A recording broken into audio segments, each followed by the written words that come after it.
咱来看2当前有一个无执照的柔道教练，甲一个查甫囡仔涉事，后来体育署就说会当查教练证照的网站，也毋过有立委佮民间团体是批评讲，这个网站只是空壳尔尔，因发现讲有教练犯罪了后，互判刑，证照互撤销，也毋过若是教练佮有其他协会发的证照，嘛是会当佮继续教学生，问题赶快无解决。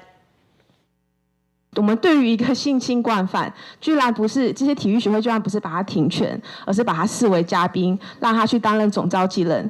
已经判决确定的性侵累犯，竟然毋是永远停权，颠倒是继续开武术馆，担任协会的重要职务，搁伫别个协会的活动做嘉宾。踢拳道协会的会员林小姐真受气讲，为虾米这款教练搁会当顾着伊安尼乱踅？也若去体育署的教练证照系统，甚至是搁查会到这个教练的名。教练还有暴力的问题，其他不适任的状况没有被处理。我们今天看到这样的制度，就是让性侵的教练继续留在这个你们的查询资料库里面。林本指出，教练证照查询系统无法度知影教练是毋是有遵守职业伦理，敢无专业的知识。系统内底嘛有教练明明已经互协会撤销证照，所以因为有其他协会的教练证照，所以会当继续接触离校运动员。系统的对接是真明显有问题。2018年，桃园某国中黄姓棒球教练性侵，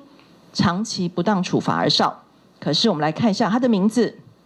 在篮球、健美、跆拳道。教练证照的撤销跟通报制度，我们会来加强落实。好，那最主要可能就是